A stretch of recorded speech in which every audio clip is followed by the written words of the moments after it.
Dios te bendiga, mi hermano. Qué bueno estar acá en esta mañana, una mañana gloriosa, una mañana llena de bendición, llena de alabanza, llena de alegría. Yo no sé si allá donde tú estás estuviste disfrutando del servicio desde el principio, pero acá en casa sentimos la bendición, la presencia de Dios entrando a este lugar, llenándonos, soltamos lágrimas, levantamos nuestras manos, alabamos a Dios. Fue un tiempo precioso la alabanza. Fue también un momento precioso este tiempo de... Y fue bello también escuchar los especiales de cada uno de ustedes. La alabanza, la adoración, todo ha sido muy maravilloso. Y incluso creo que un poco como que se fueron citando cada uno de los textos que vamos a estar analizando esta mañana. Y quiero conversar con ustedes precisamente sobre el tema de la entrada triunfal de Jesús a Jerusalén. Y antes de entrar en este tema, quiero darte un poquito de preámbulo histórico para que entiendas un poquitico de qué estamos hablando. Hay varios textos bíblicos, quiero citar dos textos bíblicos que son un poco de contexto sobre este tema que estamos hablando. El primero es Zacarías 9:9 y te lo voy a poner ahora mismo ahí en el WhatsApp donde estás. Zacarías 9:9 dice así: alégrate mucho, hija de Sión, da voces de júbilo, como decimos nosotros esta mañana, hija de Jerusalén, he aquí tu rey viene, tu rey vendrá a ti, justo, salvador, humilde, y cabalgando sobre un asno, sobre un pollino, hijo de asna. Y hay otro texto que también habla sobre el tema y nos da un poquito de contexto histórico. Y es el Salmo 118, versículos 24 al 26. Dice así: este es el día que hizo Jehová. Nos gozaremos y alegraremos en él. Oh Jehová, sálvanos ahora, te ruego, oh Jehová, que nos hagas prosperar ahora. Bendito el que viene en el nombre de Jehová, desde la casa de Jehová os bendecimos. Y esto es un pasaje bien interesante porque está hablando un poquitico. Esto no es un texto que fue escrito precisamente en la entrada triunfal de Jesús a Jerusalén, sino un texto que se remonta cientos de años antes de la venida del Mesías. Y yo quiero que tú te ubiques un poquitico en el contexto histórico de la llegada de Jesús. Sabes, ya la nación de Israel llevaba años, siglos de existencia, y durante estos siglos habían sido siglos bien inestables. ¿Por qué? Porque lo que había ocurrido era que los reyes que había tenido Israel, algunos eran buenos y entonces la nación prosperaba, y otros reyes eran malos y entonces la nación era derrotada, arrasada por sus enemigos. Algunas veces el pueblo era fiel a Dios y entonces Dios les bendecía, y otras veces el pueblo no era fiel a Dios y adoraban a otros dioses falsos, buscando a dioses de madera, de bronce, dioses que no existían, dioses que no eran poderosos, y entonces la bendición de Jehová se retiraba y los enemigos de Israel asolaban a la tierra. Así que esta inestabilidad se había prolongado durante cientos de años. Lo que había hecho crecer en el pueblo de Israel este anhelo de un momento que había sido profetizado desde los tiempos de Adán y Eva. Era el momento de la liberación del pueblo de Israel. Así que en este momento es que los profetas habían escrito, Zacarías, por ejemplo, el último profeta, había escrito esto que estamos hablando ahí donde dice: alégrate mucho, hija de Sión, da voces de júbilo, hija de Jerusalén, he aquí tu rey vendrá a ti, justo, aleluya, salvador, humilde, y cabalgando sobre un asno, sobre un pollino, hijo de asna. Y es aquí mismo, en este mismo contexto, donde leemos el Salmo 118 que dice: este es el día que hizo Jehová, nos gozaremos, nos alegraremos en él. Oh Jehová, sálvanos. Y esta es la frase que usted escucha que dicen los seguidores de Jesús cuando dice Hosana. Es precisamente oh Jehová, sálvanos, lo que están diciéndolo en el hebreo, Hosana, que Jehová salva. Y le dice: te ruego, Jehová, que nos hagas prosperar ahora, bendito el que viene en el nombre de Jehová. Así que usted se puede imaginar lo que está ocurriendo en Jerusalén. Justamente esa mañana el pueblo, la ciudad de Jerusalén se conmueve porque por las puertas de Jerusalén, ya entrando el camino que precede a Jerusalén, una gran multitud de personas está rodeando a un hombre que viene sentado sobre un pollino, hijo de asna. Inmediatamente el pueblo recuerda las profecías que vienen anunciándose desde hace cientos de años. Cada año los hijos de Israel leían esta profecía. Ahora este era un día especial. Este era el día de la santa convocación de Israel. Este era el comienzo de la Pascua judía. En la Biblia dice que la Pascua judía tenía el primer día de la semana, que era el domingo, que ahora llamamos Domingo de Ramos los cristianos, pero este primer domingo se reunían todos los jóvenes de Jerusalén, todos los jóvenes de alrededor. Esta era la santa convocación, era un mandato que los hombres, los varones de Israel, al menos una vez en su vida, tenían que venir a Jerusalén, hacer este peregrinaje y visitar a Jerusalén, precisamente en esta santa convocación. Era un día de reposo, un día especial, un día muy sagrado. Muchos años antes Jesús había venido con 12 años a Jerusalén, y es la historia que conocemos, que Jesús se pierde entre la multitud, aunque los padres pierden de vista a Jesús en la multitud. Y usted conoce que parece que era una tradición que los niños de 12 años vinieran, así que Jerusalén estaba lleno a tope de esta multitud de peregrinos que venían a adorar al Dios de Israel. Ahora imaginen ustedes la sorpresa de estos peregrinos cuando ven que Jesús está sobre este pollino, hijo de Asna, entrando a Jerusalén. Ahora, lo que ocurre es algo tremendo. La multitud empieza a alabar y a adorar y a bendecir el nombre de Dios. Y esto es un momento tremendo, y me llama mucho la atención porque la Biblia dice que el pueblo alababa a Dios. El pueblo exaltaba a Dios, la gente no tenían con qué adorar a Dios. Yo me imagino que un poco como que la entrada, el recibimiento correcto, no sé si en aquella época existía, pero yo me imagino que veo que ahora lo hacen, ¿no? Cuando desciende el rey de Inglaterra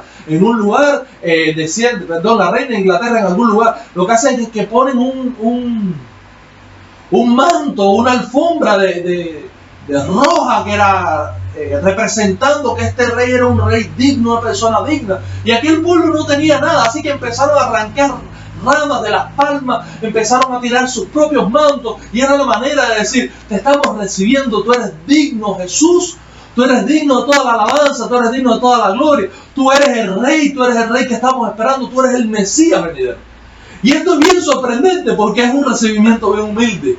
Fíjate como lo decía Zacarías: tu rey viene a mí humilde, justo, sobre un pollino, no viene sobre un corcel. Jesús no vino pavoneándose, no vino con un gran ejército detrás de sí. Jesús vino en toda su humildad, y el pueblo reconoció esa humildad.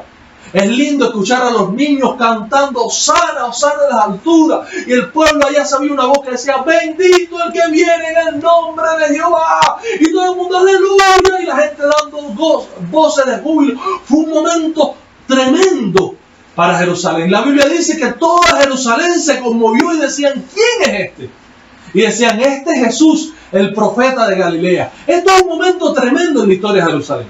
Ahora, es en medio de toda esta situación que yo no sé si a ustedes les ha pasado, que hay estos momentos preciosos, estos momentos felices, y siempre está, ¿cómo es que le decimos?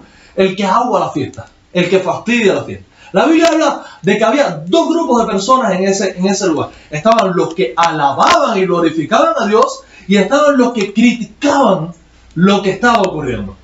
Ahora, yo quiero conversar contigo de dos razones para alabar a Dios.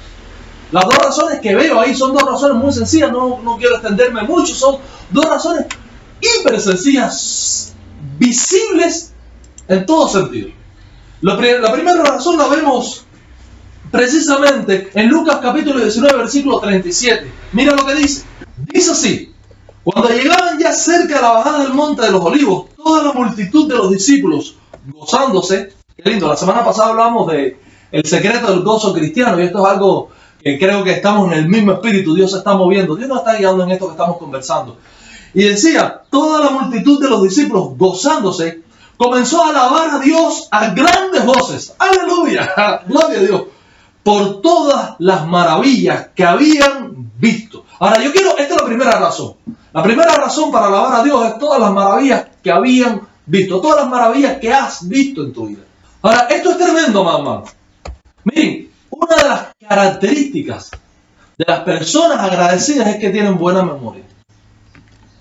Muchas veces nosotros vivimos en situaciones que damos por sentado las bendiciones de Dios. Y cuando damos por sentado las bendiciones de Dios, dejamos de agradecer a Dios por lo que está pasando. Ahora, estas personas que estaban ahí alabando y glorificando a Dios, regocijándose, dando voces de júbilo, llenos de alegría, esas personas habían pensado, habían meditado, estaban ahí, miraban a Jesús entrar y decían: mira lo que hizo Jesús.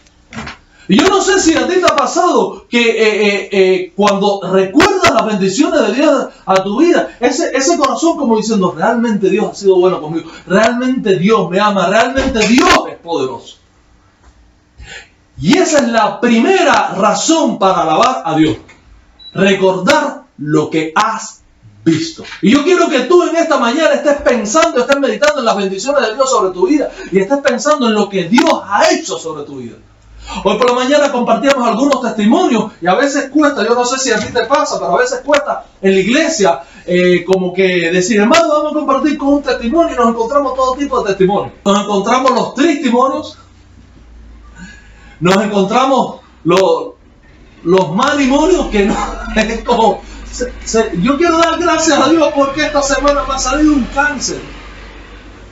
Bueno, hermano, y tengo una tristeza que yo no sé, no entiendo qué es lo que pasa, pero a veces las personas somos incapaces de recordar todas las maravillas que Dios ha traído sobre nuestra vida.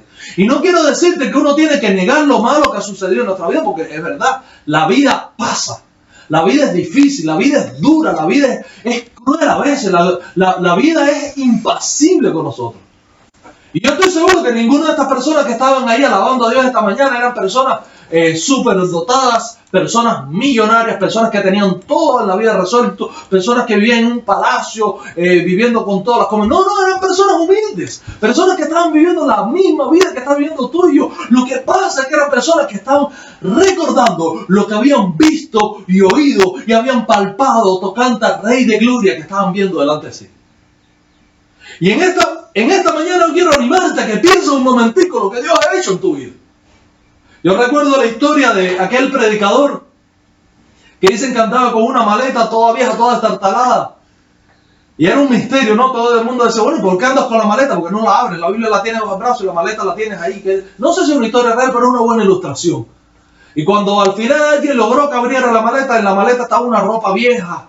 Y decía, bueno, pero ¿y esto qué cosa? Dice, eso es para yo recordarme constantemente las maravillas que Dios ha hecho en mi vida, porque de ahí me sacó Dios.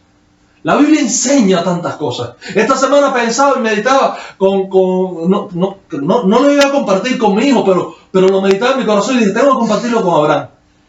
Y es que en medio de esta pandemia, yo puedo decir que mi refrigerador, aunque ha habido momentos, ¿no?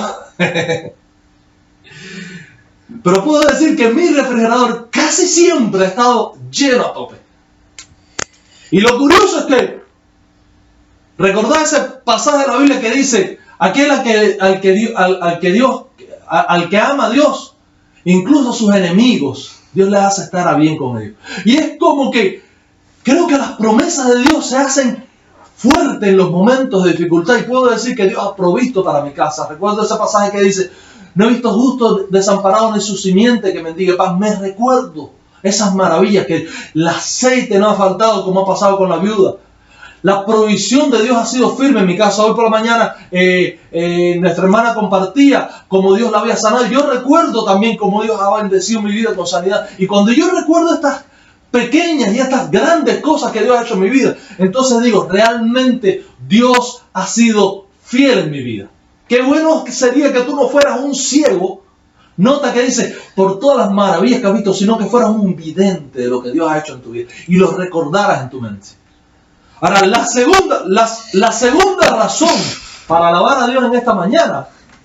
Ahora, la segunda razón que me llama mucho la atención en este pasaje son las maravillas, no solo las maravillas que Él hace, es decir, las que Él había hecho en el pasado, porque recuerden que los discípulos estaban alabando a Dios por todas las cosas que habían visto que Jesús había hecho, sino por las maravillas que Él hace ahora.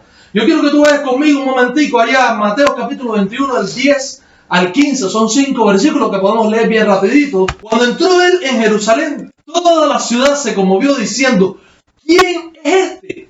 Y la gente decía, este es Jesús, el profeta de Nazaret de Galilea. Y entró Jesús en el templo de Dios y echó fuera a todos los que vendían y compraban en el templo y volcó la mesa a los cambistas y la silla de los que vendían palomas y les dijo, escrito está, mi casa, casa de oración será llamada, mas vosotros la habéis hecho cueva de ladrones. Y vinieron a él en el templo ciegos y cojos y los sanó, pero los principales sacerdotes y los escribas viendo las maravillas que hacía, y a los muchachos aclamando en el templo diciendo, Hosana al hijo de David, se indignaron. Vamos a dejarlo ahí. Ahora yo quiero que tú notes, recuerda, el templo, ya Jesús llegó al templo, Jesús no solo había llegado a la ciudad, sino que entró en el templo. Qué lindo sería que Jesús entrara en el templo de tu corazón. Ahora Jesús entró en el templo de Jerusalén y hizo toda una serie de maravillas. Y nota como dice, y los principales sacerdotes y los escribas estaban viendo ahora, en ese momento estaban viendo las maravillas que hacía, diciendo, los muchachos aclamando en el templo, diciendo, Hosana al hijo de David, se indignaron. Bueno, los sacerdotes se indignaron y de eso vamos a hablar un poquitico después. Pero lo importante es que los niños, los muchachos que estaban ahí, aclamaron a Jesús, viendo las maravillas que hacía. Estaba en ese momento Jesús haciendo más. Ahora, ¿qué estaba haciendo Jesús? Que los muchachos no pudieron callarse y empezaron a gritar en el templo. Ya no solo era en el camino, en el templo mismo. Empezaron a gritar, Hosana al hijo de David. ¿Qué estaba haciendo Jesús? Una pregunta, papi. Si tanta gente, antes de que se muriera Jesús de Sahara, creía en él, obviamente ahí se ve, ¿por qué después nadie lo responde? Bueno, esta es la última semana, Jesús. De eso vamos a hablar esta semana. Eso mismo se va a hablar esta semana. Okay. Me avisa. No te gusta. Ahora, Jesús estaba haciendo tres cosas sencillas. Lo primero, limpió el templo. Nótalo en el versículo 12, como echó fuera la mesa, los cambistas, echó la mesa a los vendedores de palomas. ¿Qué es lo que pasaba?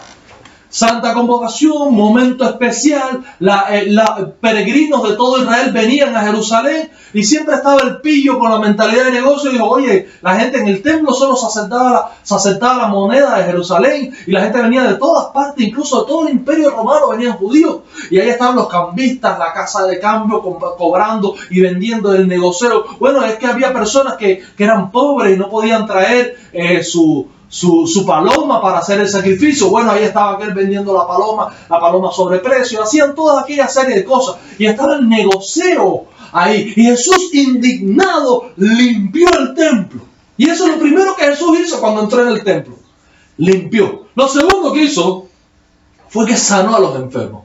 Dice la Biblia que venían y vinieron a él en el templo los ciegos y cojos, versículos 14, y lo sanó. Qué sencillo, qué rápido, qué frase tan corta. Qué bueno que tú entiendas algo tremendo en esta mañana. Y es que Jesús, lo primero que hace en tu corazón es que lo va a limpiar. Lo segundo que le va a hacer en tu corazón es que lo va a sanar. Y lo tercero que va a hacer en tu corazón es que te va a orientar en el sentido correcto en el que te vas a acercar a tu vida. Ahora, los muchachos cuando vieron esto, estallaron en alabanza y dijeron, ¡Hosana!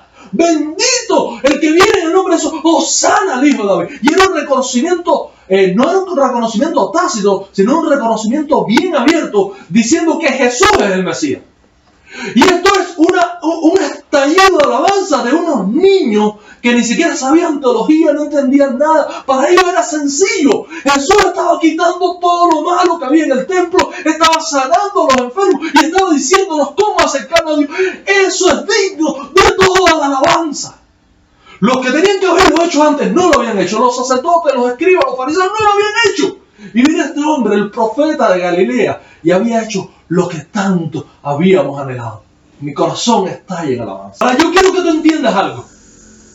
Te hablaba de que había dos tipos de personas en este lugar. Los que alabaron a Dios y los que no alabaron a Dios. Yo quiero que tú entiendas que hay muchos riesgos en este lugar. En este momento, este es un momento histórico en la vida de Jerusalén. A veces no entendemos, pero ese momento, esa entrada triunfal de Jerusalén, de Jesús a Jerusalén, marcó el futuro para siempre de la historia del pueblo judío. Ahí estaban los niños luchando contra los fariseos, estaban los adoradores luchando contra los criticones, los que amaban a Dios luchando contra los carnales, los espirituales contra los materialistas. En ese momento estaba ocurriendo un conflicto espiritual que definió para siempre el futuro de Israel. Y quiero decirte, para que entiendas de lo que te estoy hablando, en el mismo Lucas capítulo 19 que estamos estudiando, dice, Lucas capítulo 19, versículos 41 al 44, dice, y cuando llegó cerca de la ciudad, al verla, lloró, diciendo, oh, si tú también conocieses al menos tu día, lo que es para tu paz. Mas ahora está encubierto de tus ojos, porque vendrán días sobre ti cuando tus enemigos te rodearán con vallado y te sitiarán, por todas partes te estrecharán y te derribarán a tierra y a tus hijos dentro de ti y no dejarán en ti piedra sobre piedra. Y escucha esta última frase de Jesús. Por cuanto no conociste el tiempo de tu visitación.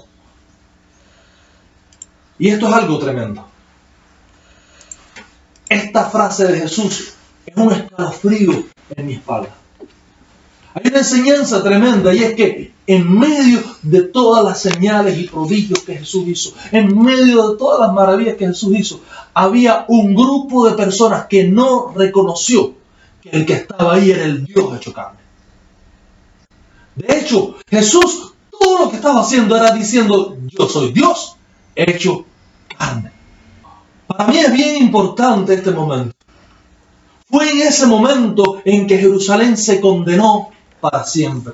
Jesús lo estaba diciendo, no dejarán piedra sobre piedra, te rodearán los enemigos. Esta profecía de Jesús sobre Jerusalén se cumple unos 40 años después. Una semana después Jesús sería crucificado, Jesús sería renegado para siempre. Una semana después el pueblo de Israel escogería a Barrabás, a un ladrón, antes que al Mesías. Una semana después los fariseos, los sacerdotes, convencerían a Poncio Pilato de crucificar para siempre al Mesías que había entrado triunfalmente en Jerusalén, sanando a los enfermos y diciendo, mi casa será llamada casa de oración, con un mensaje de paz y de restauración y reconciliación con Dios. Ellos en ese momento dijeron, no queremos a este Mesías. Y Jesús les dijo en ese momento, por cuanto ustedes no me escogen a mí, esta casa será dejada vacía, por cuanto no reconociste el tiempo de tu visitación. Ahora, esto es una analogía tremenda.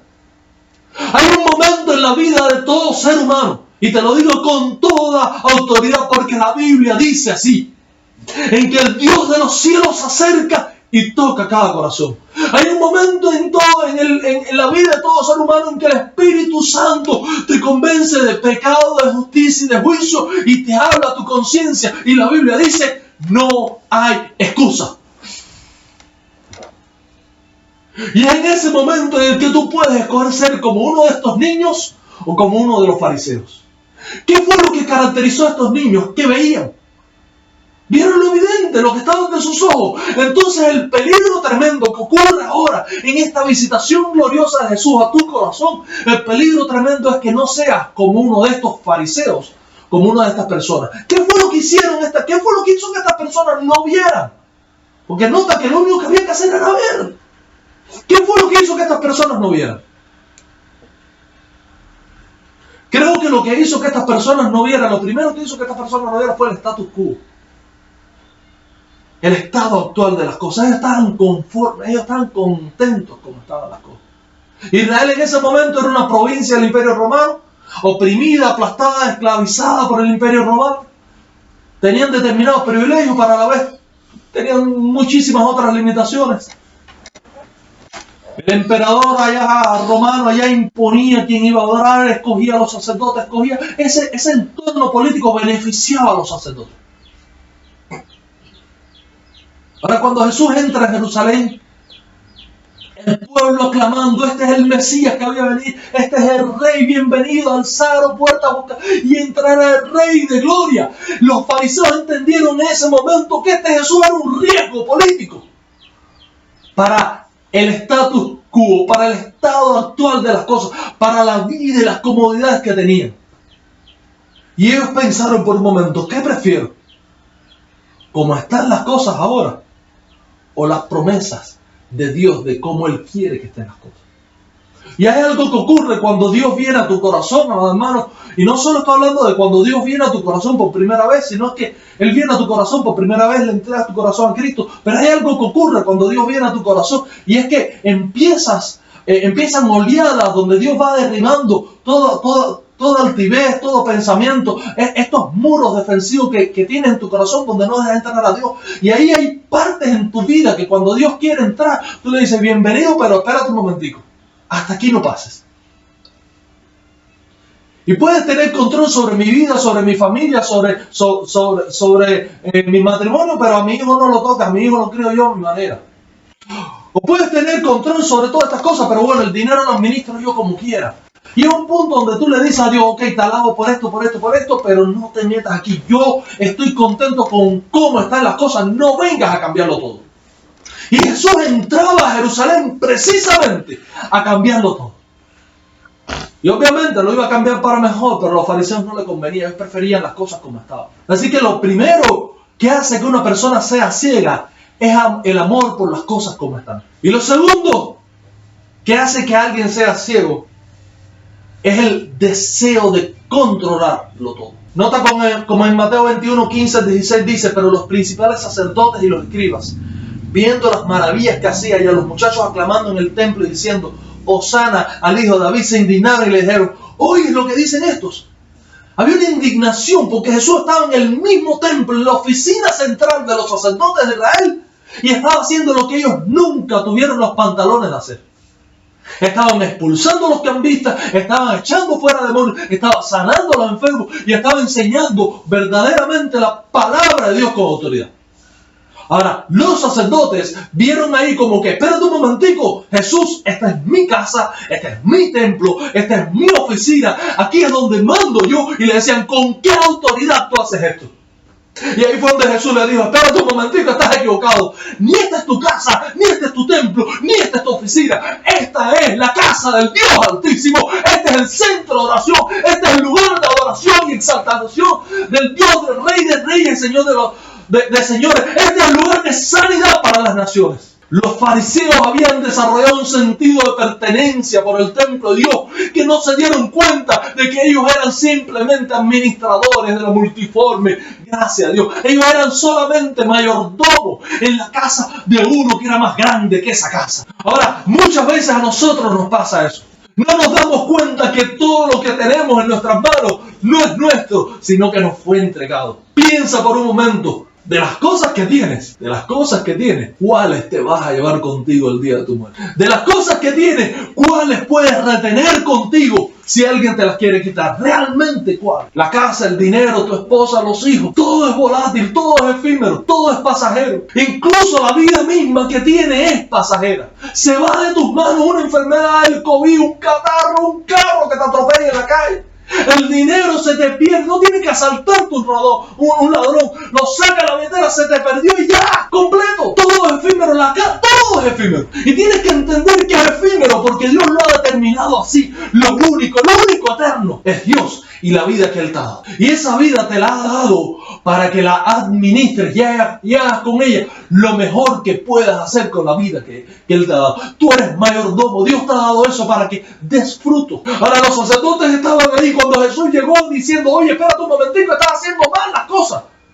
Esto que Dios te ha dado se hace así. Esto que tienes es para que lo uses de esta manera. Los sacerdotes dijeron, espérate un momentico, ¿con qué autoridad? Tú no sabes que el que manda aquí soy yo, esto es mío. Y Jesús le dijo, no es tuyo, es de Dios, despierta, ¿cómo se te ocurre? El Dios de los cielos ha venido a visitar este lugar y te está diciendo, arrepiéntete. Y los fariseos lo único que decían, oye, espérate un momentico, no te das cuenta.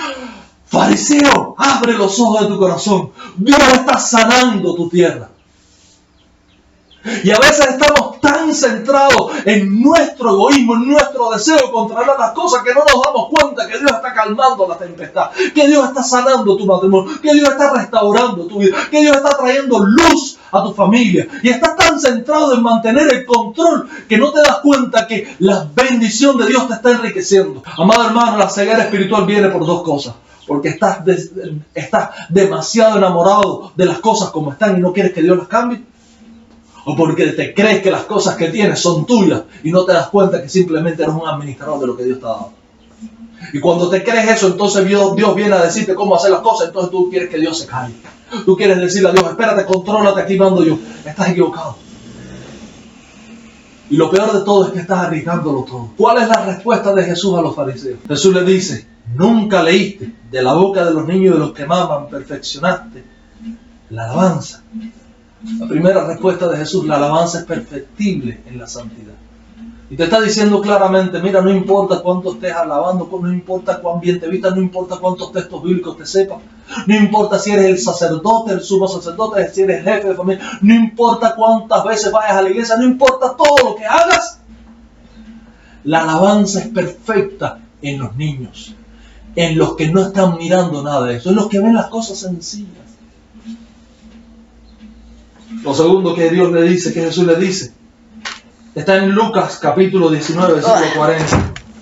Y él le dice, os digo que si estos callaran, las piedras clamarían.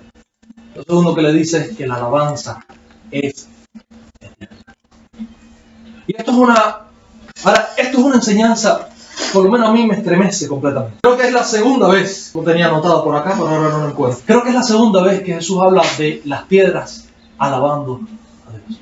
O la segunda vez que aparece en los evangelios. La primera vez aparece con Juan Bautista. Vienen los fariseos a bautizarse en el río, y Juan les dice, no digas dentro de vosotros, hijos de Abraham somos, porque Dios puede levantar hijos de Abraham aún de estas piedras. Y esta segunda vez que Jesús está hablando, que aparece en la Biblia, y Jesús le está diciendo, mira, si estos niños callan, si el pueblo de Israel calla, las piedras van a hablar. Y me recuerda un poquitico, esto es como una expresión de Jesús diciéndole a ellos, si ustedes no hacen lo que tienen que hacer, yo voy a hacer que los que no alaban a Dios empiecen a alabar a Dios. No sé si tú lo entiendes conmigo. La alabanza va a continuar. The show must go on, como dicen los artistas. El espectáculo va a seguir, porque Dios es digno de toda la alabanza.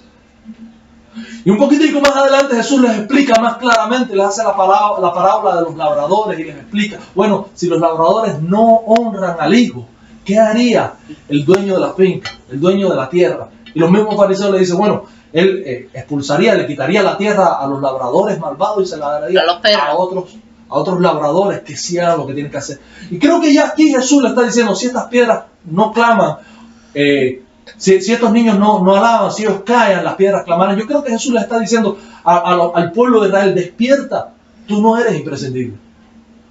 Si tú no haces lo que tienes que hacer, me voy a levantar a otro pueblo. Y de hecho eso fue lo que pasó. La Biblia lo dice. En Mateo 21, 43, dice, y no penséis decir dentro de vosotros, Mateo 21, 43 dice, por tanto os digo, el reino de Dios será quitado a vosotros y será dado a gente que produzca frutos dignos. Así que esto es una buena exhortación que quiero dejarte en esta mañana. Desarrolla tu capacidad de ver hacia atrás y de ver ahora. Tú puedes escoger si vas a valorar la salvación de Dios, las bendiciones de Dios, o si te vas a encomendar a esa adoración de tu estado presente, a esa valoración de tu estado presente y ensordecerte en tu corazón creyendo que tú eres quien domina y controla tu vida. O si vas a ser simplemente como uno de esos muchachos que vas a decir, aleluya, bendito el que viene en nombre, bendito lo que Dios va a traer a mi vida, bendito el Mesías venidero. Recuerdo ahorita Ruth decía, alzaron puertas vuestras cabezas, alzados vosotras las puertas de gloria y entrará el Rey. Esto es una promesa tremenda, es como que ensancha tu corazón. Abre tu corazón, cambia tu modo de pensar, cambia tu modo de ver la vida. Si todo el mundo cree que la vida la controlas tú, yo no voy a creer esto. Yo voy a creer que mi vida está en la mano de Dios. Si todo el mundo cree que las cosas como están ahora están bien, que Él ha alcanzado el equilibrio perfecto, yo no voy a hacer eso. Mi equilibrio perfecto está escondido en Dios. Quiero animarte por un momento. Empieza a recordarte a ti mismo. No seas pesimista, diría un psicólogo ahora. Yo no creo que eso sea psicología. Eso es Biblia. Reconoce lo que Dios ha hecho en tu vida. Haz memoria de lo que Dios ha hecho en tu vida. Recuérdate a ti mismo lo que Dios ha hecho tú. Como decía el salmista, bendice, alma mía, Jehová, y no olvides ninguno de sus beneficios. Él es el que perdona todas tus iniquidades, el que sacia tu vida de bien, el que te corona de favores. Eso es lo que tienes que hacer en tu alma. Eso es lo que hacían aquellos niños, recordaban, aquellos jóvenes, aquellos seguidores, aquellos discípulos, recordaban lo que Dios había hecho y ellos habían visto en su vida. Y segundo, recuérdate, desarrolla la capacidad de ver ahora mismo, ahora, lo que Dios está haciendo. Porque muchas personas, muchos cristianos hoy en día se concentran tanto en las cosas malas que están pasando que se vuelven ciegos espirituales. Y tú llegas y tú le dices, oye, mira, gloria a Dios que Dios está haciendo eso. No, hermano, Dios, no, lo que está pasando todo es malo, mira, me está sucediendo. No, escucha, pero Dios lo está haciendo. No, pero es que yo, sí, es verdad, Dios está haciendo, pero mira qué malo está todo. Pero Dios está glorificado, pero sí, qué malo está. Oh, hermano, abre tus ojos, no seas ciego espiritual. Porque hay mucho que estás arriesgando. La enseñanza del pasaje de hoy me está diciendo algo tremendo. Hay un riesgo de que si tú no eres suficientemente agradecido, hay un riesgo de que si tú no alabas a Dios, Dios escogerá a otro que lo alabe. Y creo fervientemente que si no despiertas de tu ceguera espiritual, si no eres capaz de desarrollar un espíritu de alabanza y adoración al Rey de Reyes, al Señor de Señores, perderás este momento de gloria y dejarás de percibir las bendiciones de Dios sobre tu vida. Fuimos creados, recuerda, para la alabanza de la gloria de su nombre. Quisiera orar por ti en esta mañana. Señor, estamos levantando un clamor en esta mañana por todos los hermanos que están escuchando este sermón. Hosana, Jehová, sálvanos. Cada una de estas profecías que vemos, a las que tú te refieres en la entrada triunfal a Jerusalén, es una profecía, es un anuncio mesiánico. No de que venía un hombre a la tierra, sino que Dios estaba viniendo a la tierra. Cuando tú le decías a los fariseos y le citabas el Salmo 8 diciéndole, de la boca de los niños y de los que maman perfeccionaste la alabanza, estabas citando un salmo donde la alabanza no iba dirigida al Mesías, sino al Dios de la gloria. El mismo salmo que decía, cuando veo los cielos obrar tus manos, decía, esto me está hablando de que tú no eres un hombre cualquiera. Me está hablando de que no nos estamos acercando a un trono, a un Dios de madera o de palo, sino que nos estamos acercando al Dios eterno, creador del cielo y de la tierra. Ayúdanos, Señor, a no ser ciegos espirituales y perdernos de nuestras manos, de lo que está ocurriendo delante de nuestros ojos, pensando tanto en las cosas terrenales que no vemos las cosas celestiales que tú estás haciendo sobre nuestras vidas. Pensando tanto en los problemas naturales que no vemos las bendiciones sobrenaturales, maravillosas, increíbles que estás derramando sobre nosotros, Señor. Permita, Dios, que no seamos ciegos, Señor, sino que seamos videntes, que seamos capaces de ver con nuestros ojos, palpar con nuestras manos, percibir con nuestros sentidos las bendiciones sobreabundantes que tú derramas cada día sobre nosotros, Dios. No queremos ser, oh Dios, como los fariseos. No queremos ser, Señor, como los judíos que en el momento de adorarte y de levantarte y de exaltarte, Dios, en lugar de estar mirando la gloria del Hijo de Dios, estaban preocupados por sus bienes materiales y temporales. Permítanos, Dios, en esta mañana ser como niños, Señor, y estar simplemente disfrutando el momento en tu presencia. Para aquellos niños no había ni César, ni política, ni dinero. Para aquellos niños no había status quo conforme. No había autoridad, no había egoísmo, no hay nada. Simplemente estaba el Maestro sanando a los enfermos. Oh Dios del cielo, permite que en esta mañana seamos como niños y simplemente te veamos a ti. Y prorrumpamos en alabanza diciendo, bendito el que viene en nombre del Señor. Bienvenido seas a nuestro corazón, Reina. Coge este templo de mi alma, límpialo, sánalo y orienta al Señor el camino hacia Dios. No queremos pasar de ti, no queremos que tú pases de nosotros, Dios. Queremos que tú reines en nuestros corazones, no queremos que te vayas, Dios. Queremos que establezcas tu trono en nuestras vidas, Dios. En el nombre de Jesús, Dios te bendiga mucho, amado hermano.